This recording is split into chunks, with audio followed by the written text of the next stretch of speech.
What's up, everybody? I'm Dave Kitchen. Welcome to the Swolecast. Just got back from the Planet Fitness. Got some buys, some tries in today. Feeling good. Swung by the Dairy Queen. Got one of those animal cookie blizzards. Super underrated. We got a great show for you today. Guest late round QB. JJ, thanks for joining us, my man. Thanks for having me, Kitchen. I appreciate it. Yeah, this is great. Let's go around the horn. We got Mr. Tuttle05 looking to break his word count record on the show of 100 today. Are we going to do it, Mr. Tuttle05? No. No. Okay, and over to Davis Maddock, the man that looks like he just walked off the golf course and is probably now 8-tabling something on an illegal poker site. How we doing, Davis? But never play illegal poker. I'm on global poker, right? Where all you have to do is change your American dollars into sweeps coins, and it's totally legit, Pete. I resent the implication that I would break the law. Okay, I can't be Kitchen forever. It's exhausting. JJ, what made you agree to come onto this show? That's the question we all want to know. I don't know. And the thing that I realized after, you asked me, and then the tweet went out earlier today that I would be replacing Kitchen, I realized that I'm like Kitchen's handcuff. What? I'm the Darrington Evans to Kitchen's being Derrick Henry, and that makes me feel even worse. So I don't know why I did this. And the implication is that hosts don't matter and they're completely replaceable. I think your production's going to be right on par with Kitchen's. I think the better analogy here is that you're Deion Lewis in a Matt LaFleur offense Kitchen's Deion Lewis in a Matt LaFleur offense getting way too much time on air. And then we finally get somebody that can come in, put the team on its back. There we go. I think you're. I was thinking more Tony Pollard, where the backup is clearly more talented than the overweight starter. Okay, that was the direction I was going there. Wait, does this mean Tuttle's like 2 years ago? Chris Hogan, he's just out here getting wind sprints and exercise. That's all I do. He just runs those fly routes and then he gets back to the line of scrimmage. And I'm getting paid to do it, so I'm happy. So, JJ, the big talk on fantasy Twitter right now, for some reason, or at least it was yesterday, was the San Francisco 49ers backfield. You said you didn't want to argue about it, but it seems like you ended up having to argue about it all day. Yeah, that's what happens when you tweet about anything these days. Really, I'm going through my projections, and Raheem Mostert doesn't look bad in my projections. He comes out at RB20, RB22, something like that. But the problem is, looking at the path to upside for a guy like Mostert, who down the stretch last year was averaging fewer than 2 targets per game. Last season, he only had 2 games where he had a 10% target share or better. And then you look at his ADP and where he's being drafted. I understand where he's being drafted in comparison to other running backs. I just have a hard time drafting him over some of the wide receivers he's going over and being drafted ahead of. So that's really my take, is that, if we look at what happened in the playoffs, of course, he blew up in the NFC Championship game, and he was used heavily in the Super Bowl. But that first game against the Vikings, the divisional round, Tevin Coleman was the starter. Tevin Coleman was the guy who was seeing Raheem Mostert had 29% of the running back rushes. And then Coleman gets hurt. He has that shoulder injury during the NFC Championship game, and that's when we see Raheem Mostert blow up. And to me, it's just hard to buy into a clear split backfield, or what looks to be like a split backfield, a guy who's not going to see a ton of receiving work, and he's 28 years old. And there were people that were responding to my tweet saying, a young man's David Johnson. I want this young up-and-coming running back. No, guys, he's 28. He's older than Tevin Coleman. So to me, the better value is Coleman out of the two. Now, Davis, you were also in the fray with this argument, battling with some former high-stakes champs. Where do you stand on this issue? I mean, Mostert's upside, even if he hits it, it's all touchdown related. Raheem Mostert's not going to go out there and catch 4 passes a game. 4 receptions a game, by the way, might lead the 49ers in receptions per game if things go the way they want it to. So I'm not really interested in Mostert at all. You got to avoid running backs from the running back dead zone. Patented Rotoviz and Ben Gretsch strategy. Just noting, you really should not be taking dudes there. Yeah, and doesn't it feel in general it's kind of like the old Patriots running back principle, where you just take the cheapest one in drafts because we don't know. Tuttle, do you have a San Francisco running back you like? I mean, there's some deep names. There's a rookie We got former Jerick McKinnon. You could go the man's Kyle Juszczyk route. I mean, anything's on the table here. Yeah, I was going to say, I thought you buried the lead here a little, Pete, and didn't mention that Jerick McKinnon's in the best shape of his life. He's healthy, bro. According to a simple Google News search, the 49ers trainer has declared Jerick McKinnon in the best shape of his life. Do you think we have any viewers that aren't even old enough to remember what Jerick McKinnon's profile looked like? 100%. Oh, bring up the player 100%. profiler. People don't remember that he used to be in Minnesota. Like he was they don't remember the Matt Asiata, Jerick McKinnon backfield split. They're not old enough to remember. Gosh, that was the most. And people also forget Jerick McKinnon played quarterback in college. I don't know if they remember that. I believe him and Breida were teammates in college, right? They both went to Georgia Southern, and McKinnon was the quarterback. Okay, yeah, I think that's true. One of them could have went to Georgia State though. I mean, when your best comparable on player profile is LaDainian Tomlinson, it's a pretty good comp. It's a decent comp. JJ, the one name that I have seen, like when I did a post about it yesterday and people kept saying the name JaMychal Hasty to me. Yeah. Is there any validity to this being a good dart throw, or is this just random conjecture? I mean, I think that the main reason it would be a good dart throw is just situation based more than anything else. Because we've seen guys come from nowhere with Kyle Shanahan in the past and be fantasy relevant in some way. I mean, I've thrown darts and just like picked them up in free agency and some dynasty leagues where he's out there. But my model that I use for running back and wide receiver hates Hasty. He's like a 23rd percentile prospect. Yeah, because you don't plug Spark Score in. Yeah, I mean his speed score sucks. It's more his like burst that's strong, which is honestly what you would want in that Shanahan offense. It's sort of like the reason that Mostert works is because they just need that like one cut athletic running back who can just be thrown in there, and that's what they've found success with historically, which is why Jerick McKinnon was pretty attractive in that offense, moving over there. But yeah, Hasty's someone who, in like a dynasty league, he's a nice, flyer on your bench, but he's not someone that I would really target in like a best ball draft. He was trash in college, right? Yeah, he was not very, like, that's the thing. My models were like really focused on college production, and he just did not have that. I just remember I'd play college DFS and be like, nope, never, never taking JaMychal Hasty.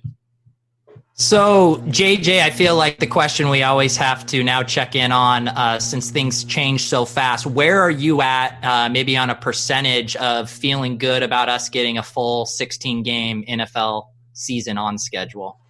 That's a good question. I'd probably put it at like 5 to 10% in terms of a full 16 game. Wow. My fear more so is not the tail end of the season; it's the start. I do think that of all sports leagues, the NFL is going to figure it out best because of money and because of how greedy they are too.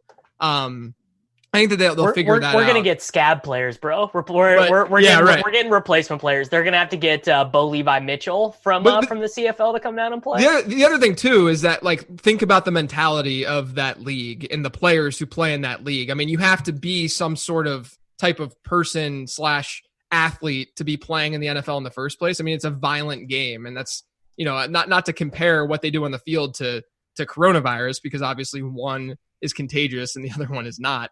But I think that it's just a different type of league in the way that they think about these kinds of things too. So I'm more worried though on the front end, given what's going on across the country right now, and what could happen in July and August. It still seems like there's so much confusion across the NFL for various franchises, knowing what the standardized practices that they're supposed to abide by are going to be. You've already heard John Harbaugh talking about, like, well, there's no way we could realistically do this. I think it's going to be such a mess just from that standpoint of being like, oh, who's at a competitive advantage? So are the head coaches that all vote Republican? Is there an edge because they're just going to be like, look, dude, we're practicing, we're getting our training camps in, it doesn't matter. But Speaking of coaches, though, too, like, the thing that I feel like everyone is just completely ignoring is that everyone's worried about the health of players. It's the health of the staff. All the coaches are old. Yeah. All the coaches are part of the demographic that's been hit hardest by coronavirus. Like, I'm more frightened for the Andy Reids of the world than I am. So for the Rams have an edge because Sean McVay lifts every day and he's 35 and in great shape. Right. Exactly. Yeah. Right. So Tuttle, the 49ers too.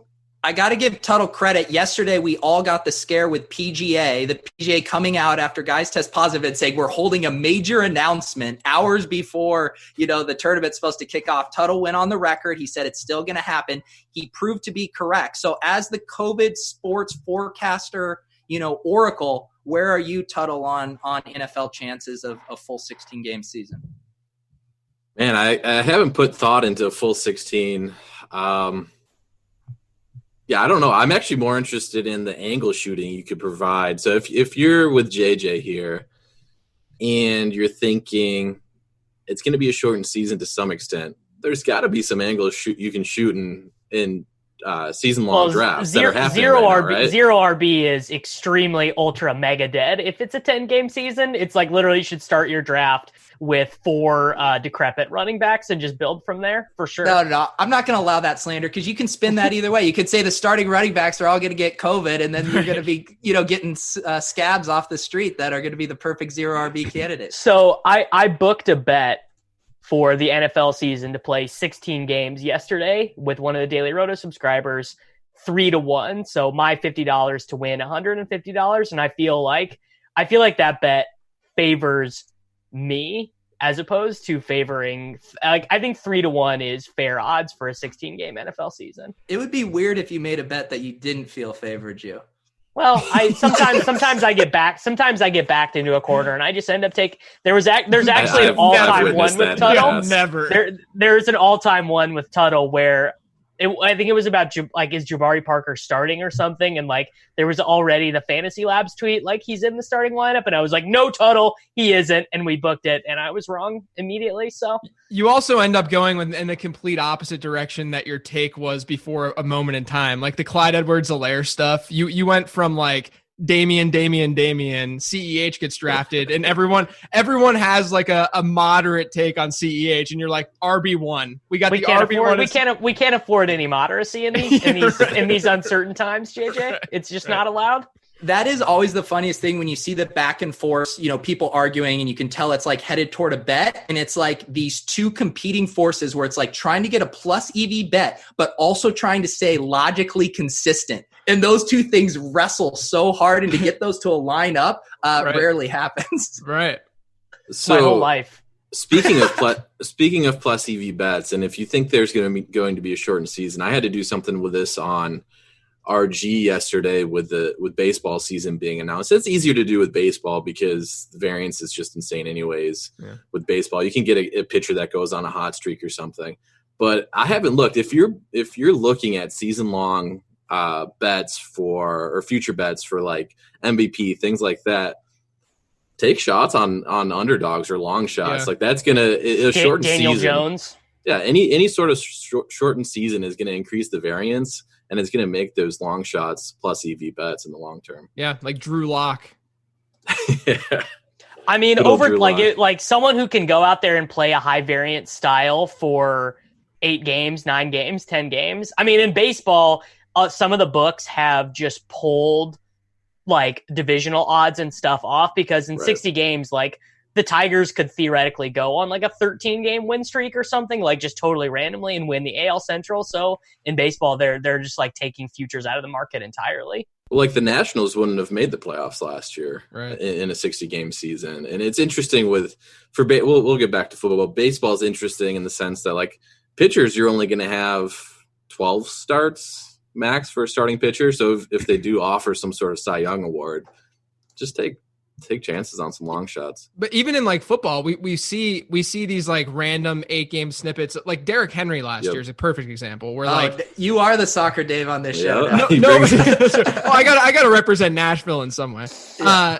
So Derrick Henry last year, I mean, we all understand the running back value argument, right? But last season, that perception. I mean, we know that MVP is about perception more than reality a lot of times. Yeah, it's totally narrative based, and it's going to skew towards quarterbacks. But in a situation where last year we see Derrick Henry do what he did, and we know how people took that and how they said it's the Derrick Henry offense, has nothing to do with Ryan Tannehill's extreme efficiency. But from that standpoint, all of a sudden you could have had realistically a running back, in that short sample, a running back end up being MVP, which we never see.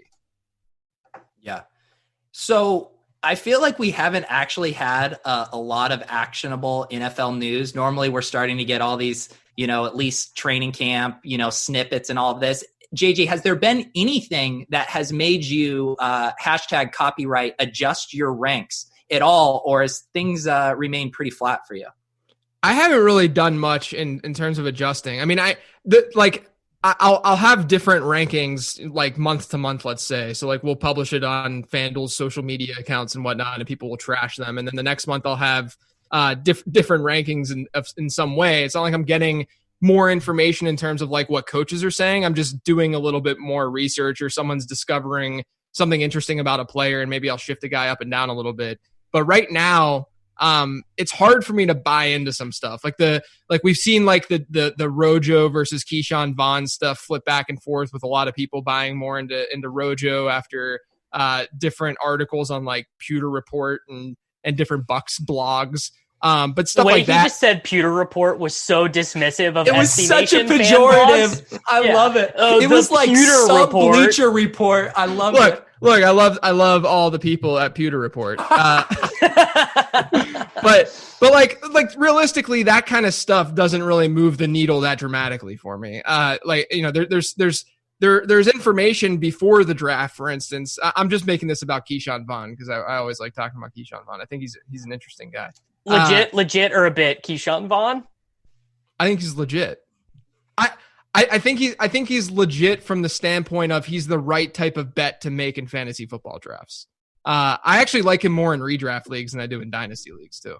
But I think that's totally rational. But like pre-draft back in February, Bruce Arians comes out and he has this long quote talking about wanting a 3-down back who can catch passes. And clearly just like trashing Ronald, like just subtweeting Ronald Jones essentially, right?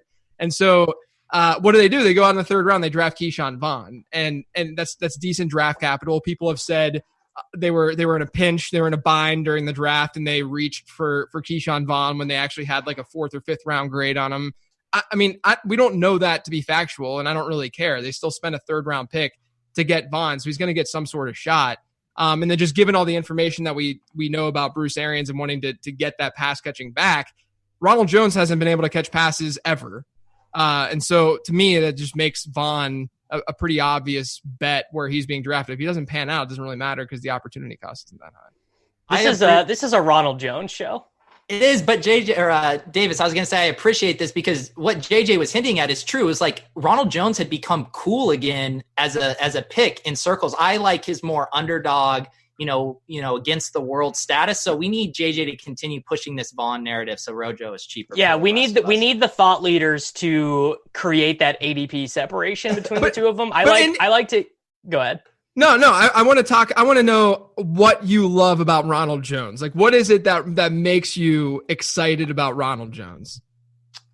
He's the only Buccaneer, the only running back in their backfield last season who had above like fantasy points per expectation. He was above as opposed to below. He's younger than Keyshawn Vaughn. Yeah, and like basically, I think my take would be Keyshawn Vaughn is extremely just a dude, and I don't think running backs matter, but coaches do, and Brady does for sure. Like Brady is going to get frustrated if Keyshawn Vaughn is just like Rex Burkheading his way around when like he knows that Ronald Jones is like the more explosive player. I agree with that take. Keyshawn Vaughn's like a jack of all trades, master of none type of back, and that's not really for sure. That's not really what you look for per se in running or wide receivers. You want guys who like do their job really well. It's very rare to get a guy who can do a lot of different things. But at the same time, like we know that pass catching is so vital to running backs hitting a ceiling, right? And to me, that baseline is absolutely there. I mean, Keyshawn Vaughn had the 3rd highest final season reception share in this class. I mean, he was someone who was seeing work as a receiver. He can do that. A lot of film guys would tout Keyshawn Vaughn as someone who can catch passes out of the backfield well. Ronald Jones hasn't been able to do. He's still body catches. I mean, the guy. There was that quote about like the coaches being like, we can't understand why he uses his hands in such an unnatural way trying to catch the ball. Yeah, I mean, like I think Ronald Jones is a great and electric between the tackles runner, and he's probably better than Keyshawn Vaughn at doing that. But I don't know if that's what the coaching staff is valuing, and they shouldn't value. I mean, that's that doesn't matter that much. Yeah, that's a replaceable asset.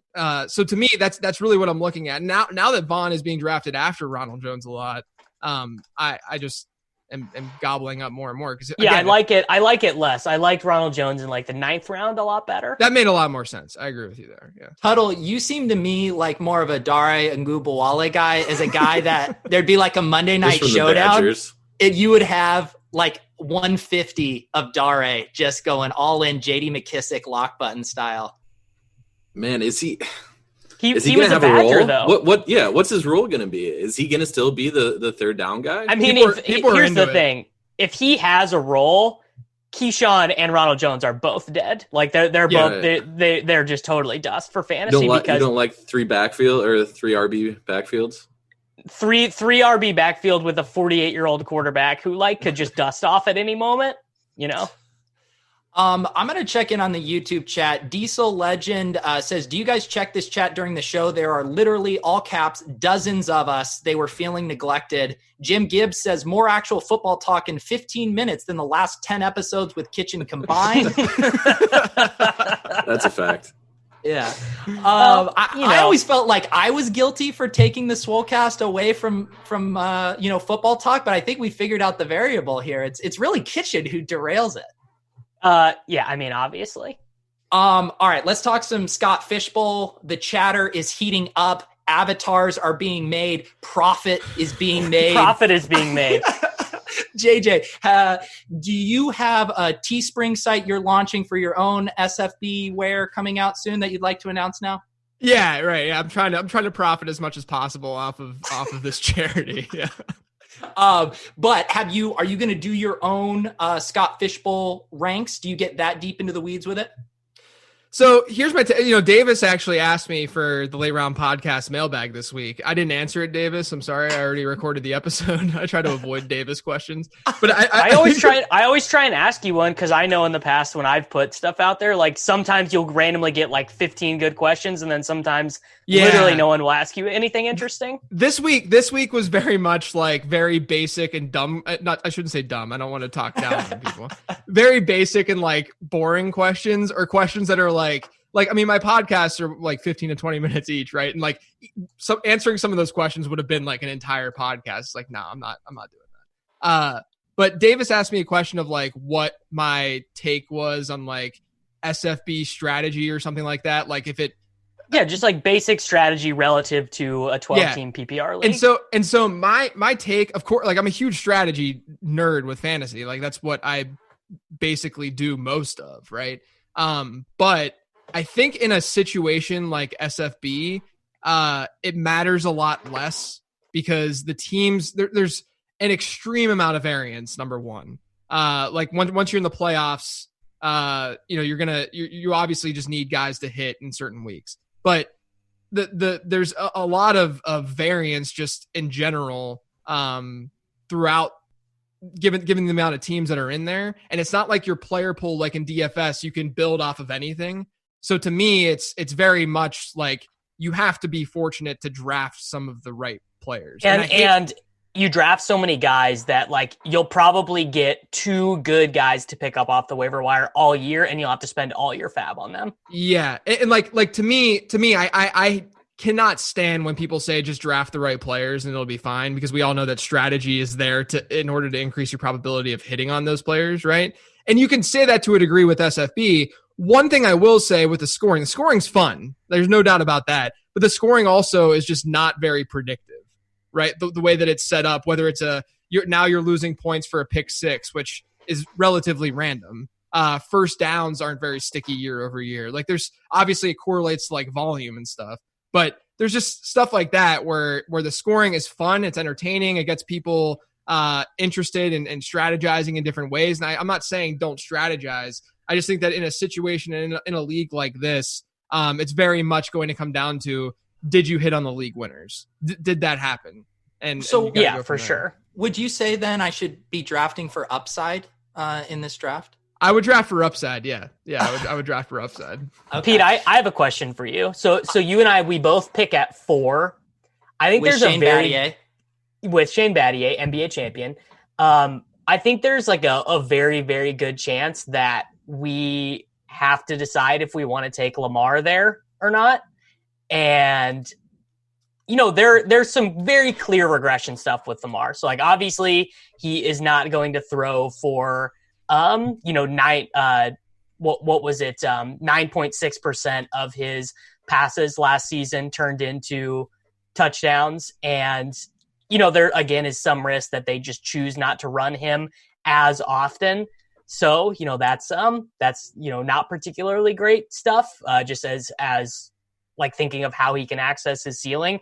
Would you feel skittish at all about taking Lamar at 4 in this format?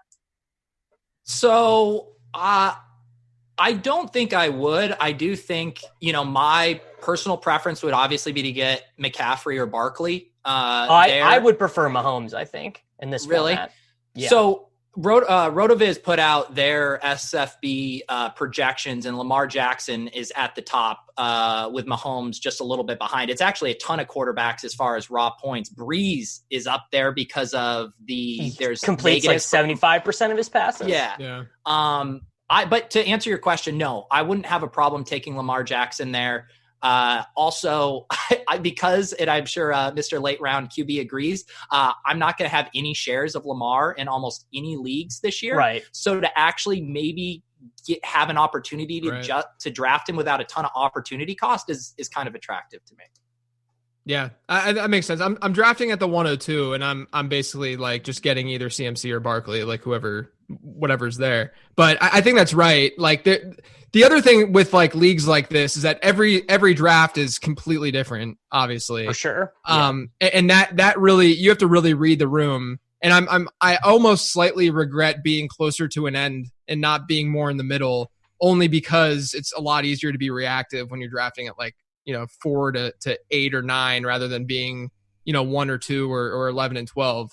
4 was clearly the GTO spot to request because it wasn't going to get overloaded and you weren't going to get stuck with anyone bad.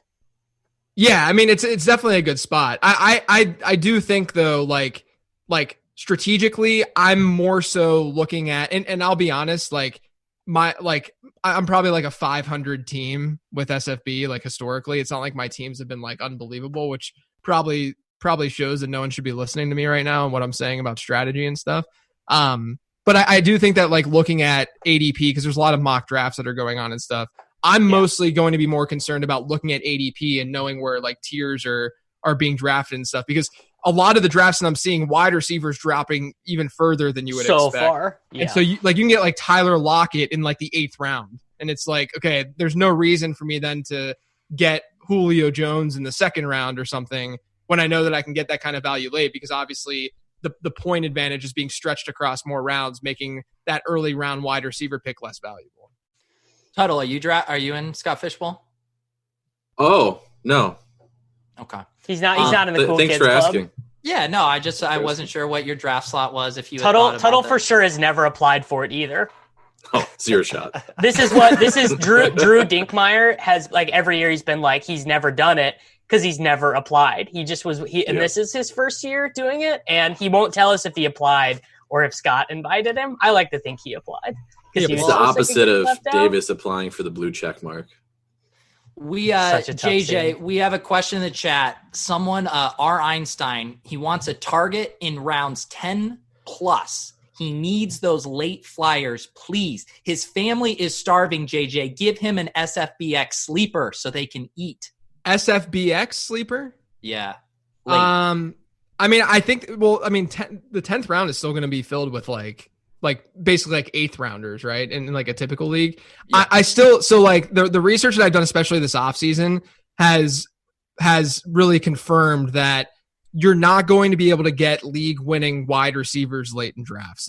It's not what happens. It's not to say that going robust RB can't work, but I do think that a lot of the stuff that like Rotoviz has come out with on win rate and lineup structures construction and what it shows with the wide receiver position and teams going wide receiver heavy do well in terms of win rate. I do think that all of that makes a lot of sense from what I've researched and stuff. So I would lean more running back if I'm looking for like a league winner late, right?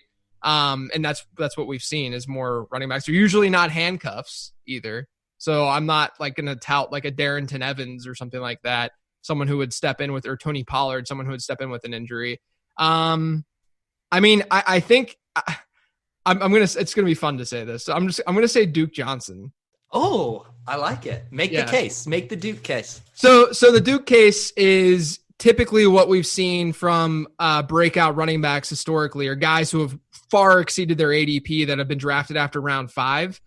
They've been pass catchers. They've been in ambiguous backfields. They're not typically handcuffs. And age usually isn't that big of a deal for the running back position. It's a much bigger deal at wide receiver. And so for Duke, you have somewhat of an ambiguous backfield because David Johnson's being drafted in the 4th, 5th, whatever.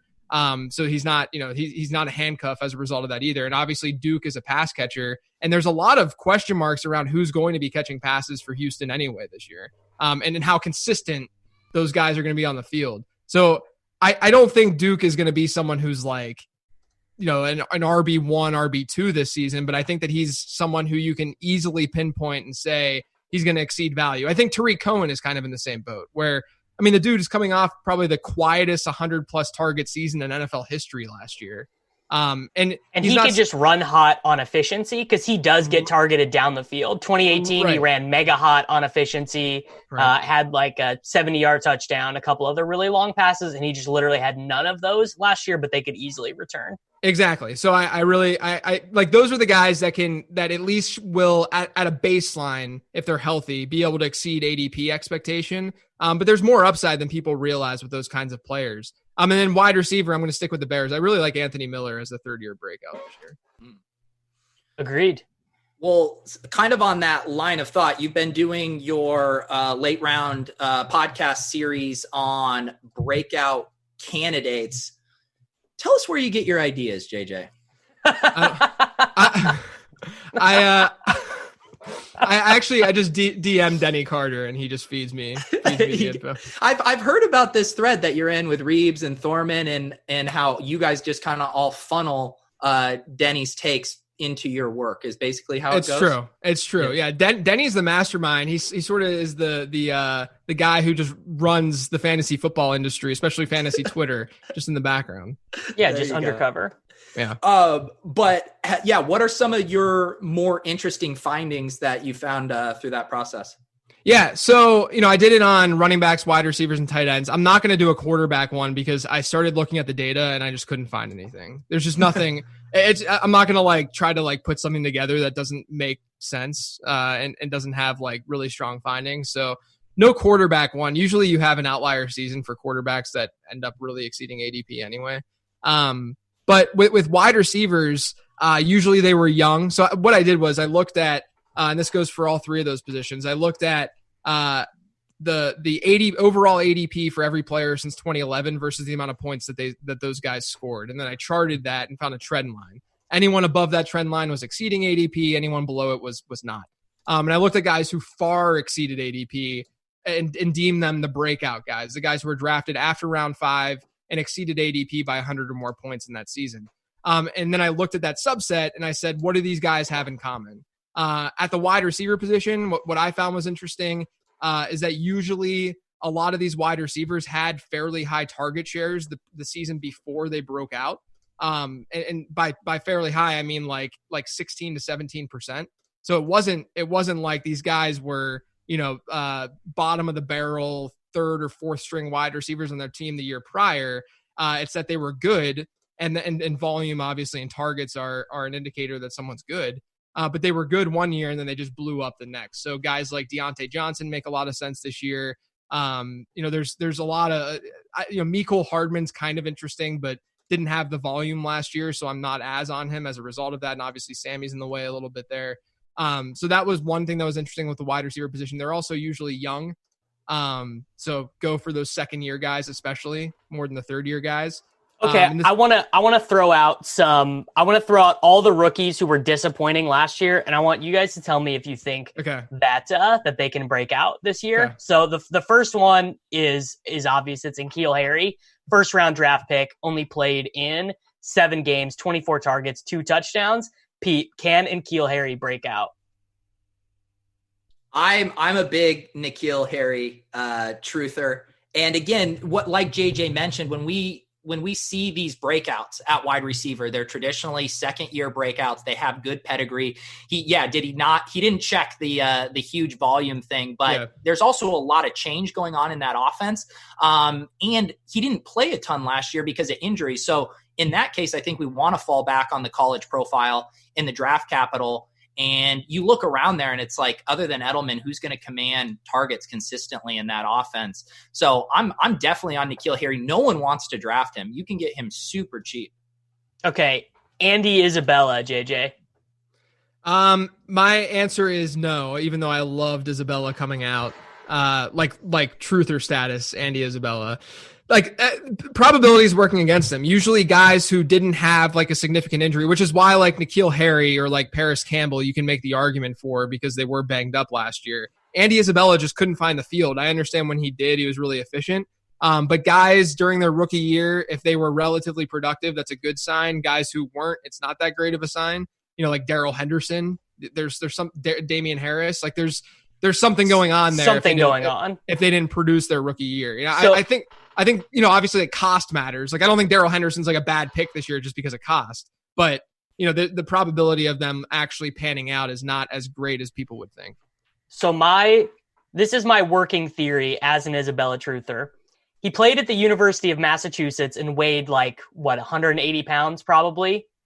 Yeah. Maybe he just needed a year to get in an NFL building, learn about how football takes place when it's being done like a professional. Because, let's be honest, guys who are playing in the SEC, guys who are playing in the Big 12, they're getting basically the same level of training, nutrition, and everything as NFL players are. I don't think it's that way for the University of Massachusetts Minutemen. So that's my take, is that he just literally was not ready to play in the NFL, but he might be ready now. Yeah, my other take I input draft capital into my models, and we all look at draft capital. Like if a guy goes in the second round versus the fourth, of course we're going to favor the guy that goes in the second round.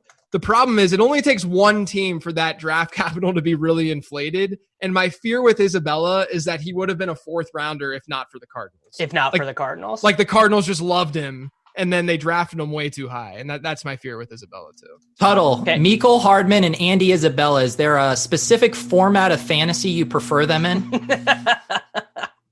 Yeah, I think I would go with best ball on that one. Yeah, I tend to agree. All in best ball, all out in weekly management. My only Andy Isabella take is that for somebody that can run so fast, he kind of looks weird running. He's got a weird gait for sure. He does. I think it's because he's so short too, which kind of makes it's so weird to see him with all those pads on. But we had that one play last year where he went for 90 yards, and it just against the 49ers in week 18. It was definitely a pants off moment there. I like Tuttle saying he's not going to have any season long takes. Unbeknownst to us, he's been grinding Andy Isabella film here on the low. Well, you didn't let me get my N'Keal Harry take in, and then let's get it. I was just going to say an upgrade at QB should help. So that's all I was going to say. Okay, Miles Boykin. They don't have the third tight end anymore. They're likely going to, and I think their plan would be to play Chris. What was his name? Chris Moore and Willie Snead. The plan has got to be to play those guys way less. Yeah, I mean, I'm gonna pass to JJ on that one. I thought Boykin was a little bit overrated coming in because he was not that big. Not a market share guy. Yeah, not a big producer, but had the athleticism, so people are going to get excited about that. Draft capital is not out of this world great for him. And to me, Devin Duvernay has a better outlook this season than Miles Boykin does. Devin Duvernay truthers, they abound. It's like a very weird niche of football Twitter, but people, there are Devin Duvernay people out there. Yeah, for sure. JJ, so you are an on-the-record Yinzer Steeler apologist. I feel like their position groups have been kind of responsible for some debate in fantasy within the wide receiver cohort with Deontay Johnson, maybe James Washington's getting forgotten, and then also the backfield. We got someone in the chat screaming for you to say McFarland is going to be a running back breakout. Who are your two favorite Steelers, one wide receiver and one running back, since you got lots of options to choose from? That's a good question. I still think James Conner is actually at a decent value right now because we know the upside's there and we know that he can be a top 5 guy. The injury concerns are certainly there, and I do worry that McFarland's going to end up being stealing more work through the air than we would want him to.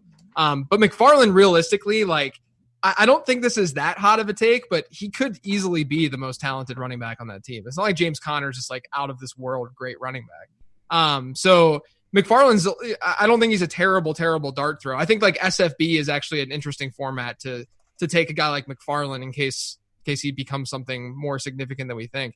But I would lean James Conner as a just better value right now. And then I am part of the Deontay Johnson truther club. I know Davis is not. It's disgusting. I don't think it's out of the question that Deontay Johnson could outscore Juju this year. It's literally against my moral code to even entertain this. But I do think Juju is what odds did I put it at?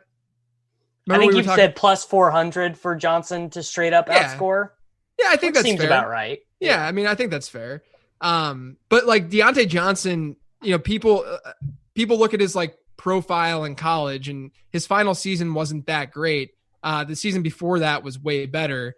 But then he also had that like the kick return juice, which is always something that you look for in these guys who maybe didn't. Mecole Hardman is a similar way, where like they didn't look great from a production profile standpoint, but they had that additional piece to their game that shows that they're athletic and they're good and their teams want them on the field. But Deontay Johnson, man, I mean, this is a rookie class that was out of this world good last year, and right. Deontay Johnson led that class with a clown show at quarterback in receptions. That speaks volumes, I think, to how good he might end up being. I think it's good for Juju, though, too. So I'm going to go Deontay Johnson and James Conner. Okay. And I know you said you weren't going to do a pod deep dive. Or actually, I need to say DD. I've been following some of these new day traders in the market, and I couldn't tell at first if they were saying they were doing their due diligence or a deep dive. I think it's deep dive, guys. Have you guys seen this, DD? I have not. Okay. Yeah, if you want to start shilling a stock, you need to let people know that you did a DD on it first. That way they know it's legit. Yeah, then they I'm in. We got to get Davis's stock tip of the day. Yeah. Is it KTOV? I'm not buying anything right now, dude. It's so terrifying out there. It's not pretty out there. Yeah. Sorry, where was I going with this? Oh, yeah. So you're not doing a QB DD, but do you have a personal favorite? I think we're all trying to chase. Can we hit on a Mahomes, a Lamar Jackson, after the 9th or 10th round? You are Mr. LRQB. Who do you think – we know that those guys are outliers. It's probably not going to happen again. But who do you think could be the closest version of that this year? I think there are 3 guys that you would want to target late who have – the rushing juice that we look for. The market's become really efficient. This is part of the reason why I think like you could realistically go middle round QB now, because middle round is now like. Dude, I'm team middle round QB, and like all these like were you in the action? Yeah. Like I'm like 7th round. I'm like, I'm just taking Dak or Kyler or Deshaun, whoever is there for sure. Yeah, because this is the first year I can remember where the market's become efficient, and we're also seeing finally these rushing quarterbacks be able to be really efficient through the air too. So those guys are clearly giving you that edge up until probably to Josh Allen. I draw the line. Like those guys are beating QB 12 on a weekly basis by enough for it to matter. Right. And they're doing it like their arms are better than these other quarterbacks where historically it's not like Tebow or Terrell Pryor. Or even like Cam Newton, right? Where like Cam Newton's best season in fantasy, his best season in fantasy was the crazy touchdown rate MVP season. But like he didn't do that very consistently. So I think there's 3 guys that are kind of intriguing who have the rushing juice, and maybe they get lucky through the air. One of them, since I am filling in for Soccer Dave, I'm going to go with Ryan Tannehill for one of them. You have gone full Soccer Dave. He's full heel. My Titans, I need to give Tannehill some love. I mean, look, Tannehill was the QB3 after becoming starter last year for Tennessee. He's going to regress, but his ranking right now and his ADP is like QB19. And it's kind of odd. Like 5 years ago, we would have seen Ryan Tannehill be like QB7 in ADP. He 8th round, lock it up. Yeah, right, like where right, Baker went last year. Exactly. But people are recognizing regression. They understand regression, and it's going to hit for Tannehill. But you know what? We know that Tannehill can get it done with his legs. He's athletic. Did you guys know that Ryan Tannehill once played wide receiver? I don't know if you guys heard about that. Yeah, pretty wild. Forget. Yeah, people pretty wild. Fins up. So I think Tannehill is still intriguing, but two other guys. I don't mind throwing darts at Joe Burrow. Also sneaky rushing upside, and then Daniel Jones, just given what he did last year. Yeah, Daniel Jones to me seems like the guy who could throw up a QB4 season, and actually be a league winner. Yeah, I mean, and you've got weapons there for Daniel Jones. So you have weapons for Cincinnati as well, which is. I think Burrow is going a bit overlooked. I wouldn't be shocked if he ends up as a QB1. Yeah, it is weird that like last year I was the guy overdrafting Kyler Murray trying to chase that Mahomes breakout. Little did I know it was Lamar Jackson going in the same round. Just missed that one. But it does seem like Burrow as an unknown kind of commodity in the NFL. Normally people are more eager to take a shot on that kind of black box upside, but it doesn't seem like there's a ton of hype for him. I agree. I mean, like even Mahomes, the year that he broke out, like I wasn't as high on Mahomes as I should have been for sure. But even that was just like you just want to buy into that ambiguity. Like you just like, I don't care what the downside is for these quarterbacks because we know they're replaceable. So to your point, I mean, why not? It just doesn't matter enough to not buy into that. Well, I feel like this is the perfect transition to the hit segment on the Swolecast, legit or a bit. I mean, you just said it right there. You might be trending toward middle round QB. So legit or a bit, late round QB. It's always been a bit. I saw someone asking you like if you were going to update your ebook, and you're like, no way, dude. Yeah, it's true. No one should be buying that ebook anyway. I think I tweeted last week how bad that thing is, man. But I mean, you can still go late round QB. I'm just noting that like if some of those middle round guys drop a little bit, they're kind of in prime position to be values. Yeah. And I think you've said this before too, the reason that you can also wait on QB is also the reason you can take shots on QB because it's replaceable. You can go to the waiver wire. If you take a big swing on Daniel Jones and you miss, whatever, you're going to be able to go plug and play whoever. Yeah. I mean, look, so when I wrote the ebook in like 2012, the QB 12 was being drafted in round 8. Okay. Today, the QB like 6 gets drafted in round 8. So if back then I was saying, yeah, get a quarterback in round 8, that was what late was back then, right? And so like if the opportunity cost equation said, sure, it doesn't matter at that point in your draft, then why should it matter now? It shouldn't matter now. I mean, you should be able to get guys in the 8th or 9th round if you really feel like they have that like QB1 upside, which I think this year finally we have guys in that area who do have that upside. Historically, middle round quarterbacks have been atrocious. Do you hate yourself for starting the process of ruining the market?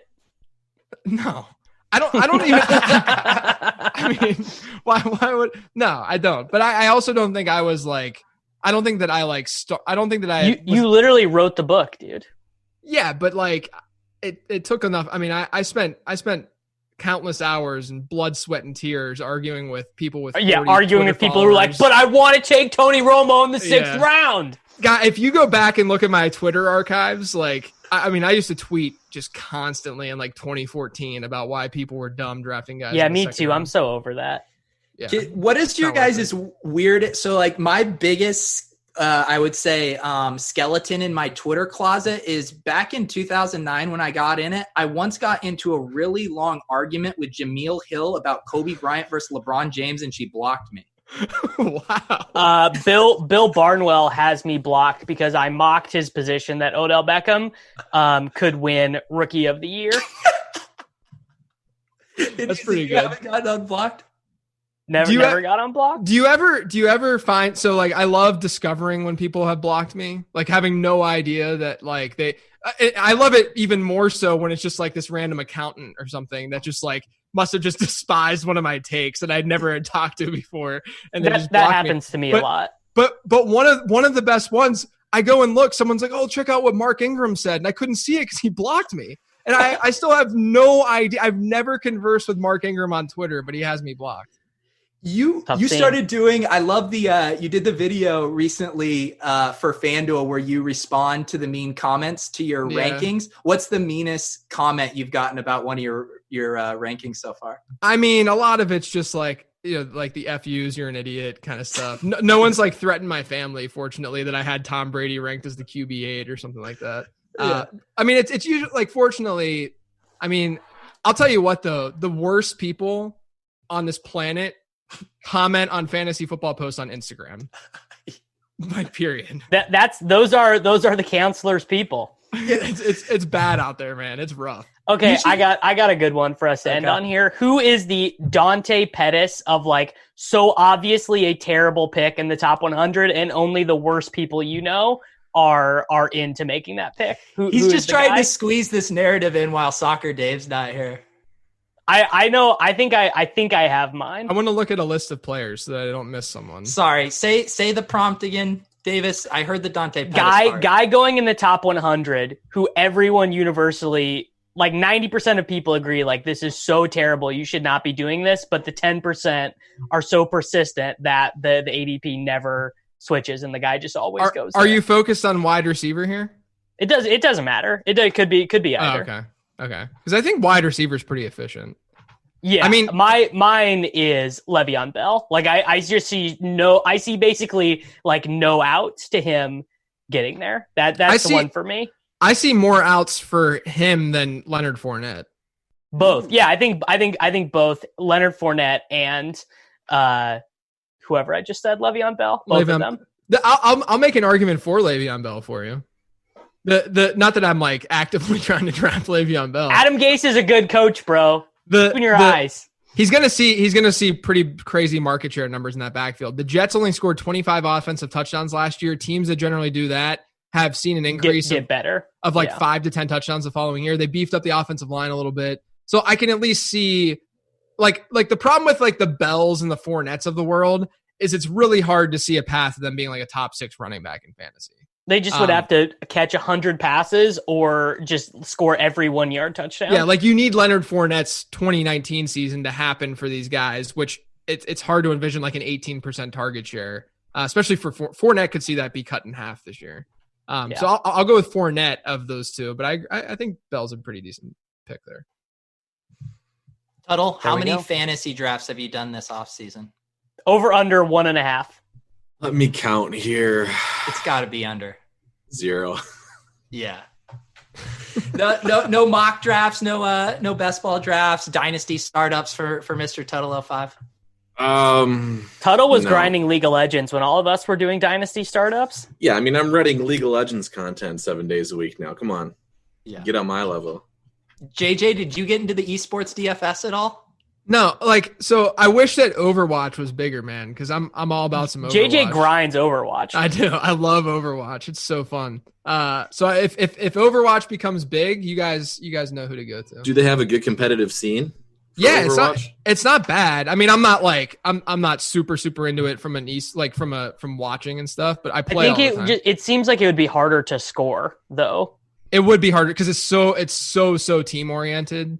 It's not like a. And it's like not a super kill based game because there's healers and stuff. Yeah, you have you have roles and stuff. Yeah, it would be a lot harder to translate that to a DFS game for sure. JJ, did FanDuel try to ask you to do any esports content for them? Like anytime my thing is anytime we have to cover something else, I bring someone who knows that stuff on to do that stuff for me, so I can just focus on football.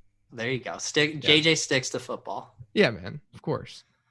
Well, we appreciate you coming on. I would say you hit all the Soccer Dave notes perfectly. We got Ryan Tannehill. We got Derrick Henry in there, even a Dante Pettis mention. I mean, I think you did it, man. Yeah, I mean, I got to go to the gym right now. I got to Planet Fitness really quick to get it in, but I appreciate get a good back and buy session. Obviously, don't wear a mask and stop by Dairy Queen on the way. Need to absolutely take the selfie, put it on Twitter, let everyone know. Yeah, there we go. You love to see it. All right, guys, this has been the Swolecast every Thursday at noon Eastern for Mr. Tuttle 05. For Mr. Davis Maddock, for our guests, JJ Zacharyson, I am Soccer Dave, and this has been the Swolecast.